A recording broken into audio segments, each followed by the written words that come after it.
আসসালামু আলাইকুম viewers, welcome back to my channel. আজকে আপনাদের সামনে পুঁই শাকের একটি কাবাব নিয়ে হাজির হইলাম।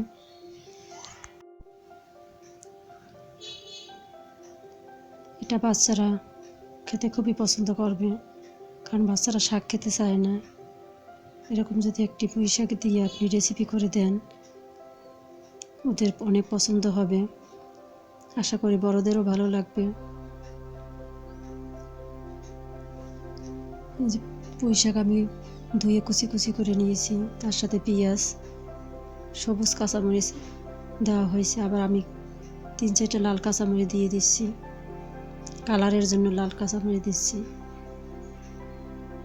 কালারটা ভালো দেখাবে। এর জন্য আপনারা চাইলে এর সাথে মরিচের গুঁড়ো দিতে পারেন, কিন্তু আমি দেব না। আমি শুধু সবুজ আর লাল কাঁচামরিচটাই দেব।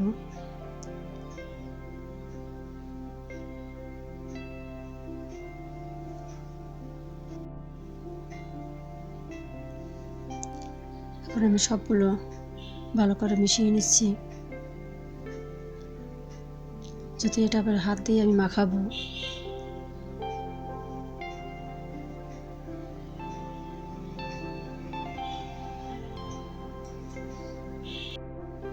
মিক্সিং বোলের মধ্যে সব কিছু আমি নিয়ে নিচ্ছি। আদা বাটা 1 চামচ, কাবাব মশলা, খাবার সোডা, রসুন বাটা, কাবাব মশলা দেব, আর রসুন বাটা, চালের গুঁড়া, বেসন, এগুলো সব আমি একসাথে উপকরণগুলো মিশিয়ে নেব।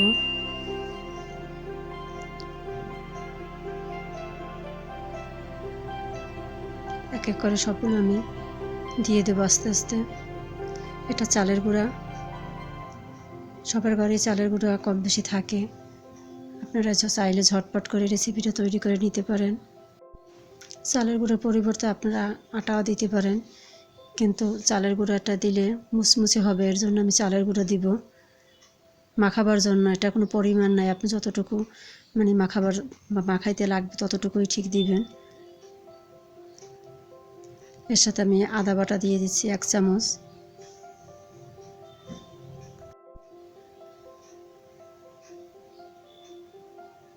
রসুন বাটা আবার দিয়ে দিচ্ছি,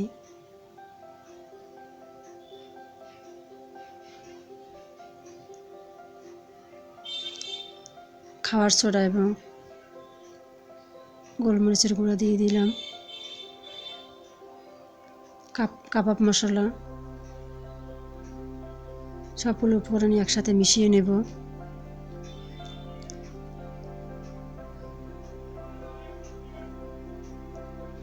আমার হাতটা ধোয়াই ছিল।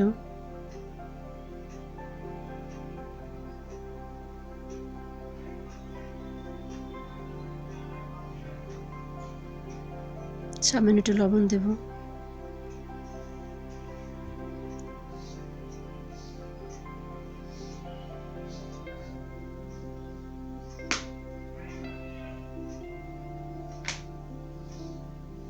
এরকমের পুঁই শাক শুধু না, অন্য অন্য শাক দিয়ে এরকম করা যায়।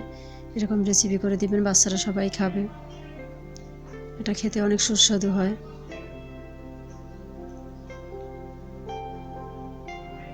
সামান্য একটু পানি দেব, হাতটা ভিজানোর জন্য। শাকটা একটু নরম হবে। শাকে পানি নেই, শাক আগে কুচিয়ে নিয়েছিলাম পানি ঝরিয়ে।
ঝটপট রেসিপি।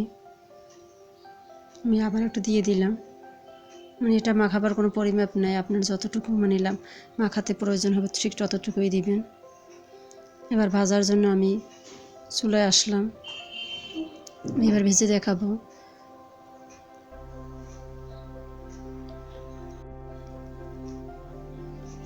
ভাজার জন্য তেল দেব 1 কাপ, এখানে তেল দিয়েছি আমি, বেশি তেল দেব না। শাক দিয়ে যে কোনো চাপ বানালে তেল কম দিতে হবে, তা না হলে তেল বেশি ঢুকে গেলে খেতে ভালো লাগবে না, তেল তেলে হয়ে যাবে। এর জন্য আমি তেল 1 কাপ দিয়েছি। আর চুলার আঁচটা হবে মিডিয়াম আঁচে ভাজবেন। একটা একটা করে আমি শেপ করে নিচ্ছি বড়ার।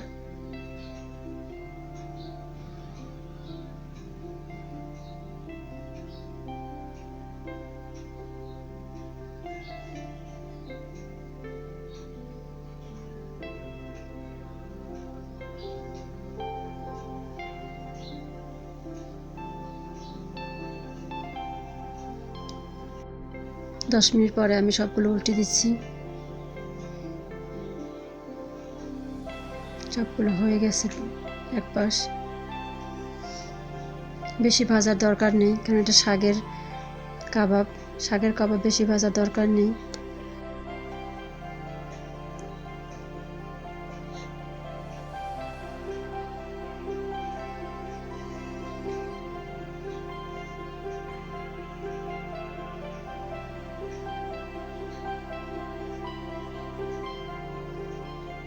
এরকম আপনারা কম তেলে ভাজবেন, বেশি তেল দেবেন না।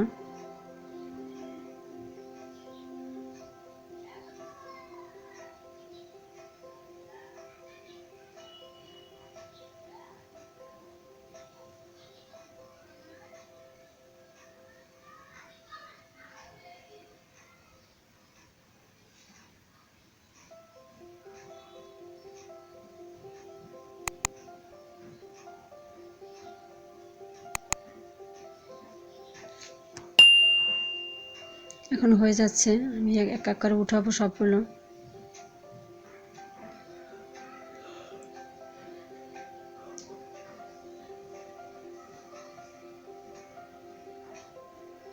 এগুলো হয়ে গেলে এমনি উঠে যাবে।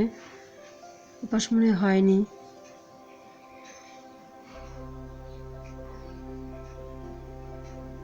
যে হয়ে গেলে আপনি উঠে যায়।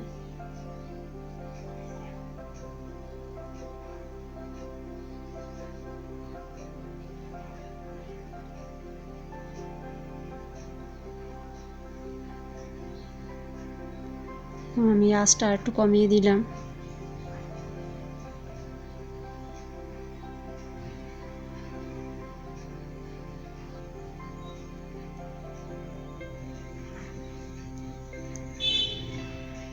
এখন আমি তুলে নিচ্ছি।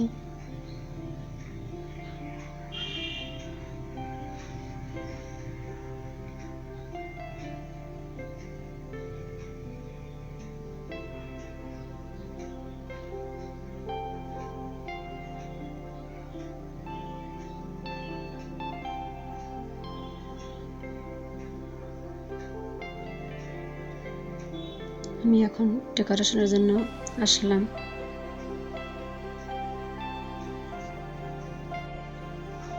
আমি আমার মতো করে সাজিয়ে নিচ্ছি, আপনারা চাইলে আপনাদের পছন্দ মতো সাজিয়ে নেবেন।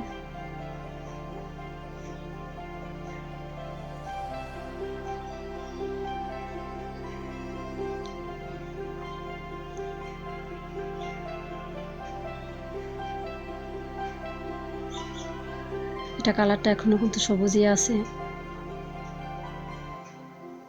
এটা টমেটো সস দিয়ে খাবেন, অনেক টেস্ট হবে। সসটাও আমার নিজের তৈরি করা, এই জন্য কালারটা লাল লাল করে চকচকে আসছে না। এটাও আমি আপনাদের সাথে একদিন শেয়ার করব সস কীভাবে তৈরি করতে হয়। আমি সসটাকে একটু সাজিয়ে দিলাম পুঁইশাকের ছোটো ছোটো পাতা দিয়ে, কারণ আমি পুঁইশাক দিয়ে এটা করেছি, তাই আমি সম্পূর্ণ সাজাচ্ছি পুঁইশাকের পাতা দিয়েই সাজাবো। আপনারা চাইলে পুদিনা পাতা বা ধনে পাতা দিয়েও সাজাতে পারেন, কিন্তু আমি পুঁইশাক দিয়ে করেছি যেহেতু আমি এই পুঁইশাকই দিচ্ছি। 2 ফালি লেবু দিয়ে দিলাম।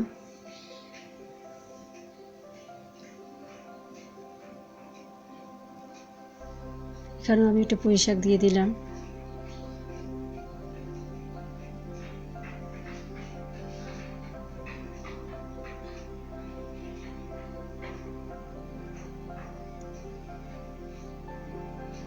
এটা যখন কেটে খাবেন তখন দেখবেন এর ভিতরে কাঁচা পাতার লুকটা লুকিয়ে আছে।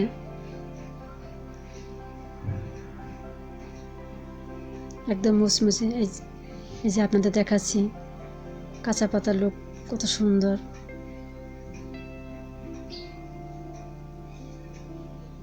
আসসালামু আলাইকুম।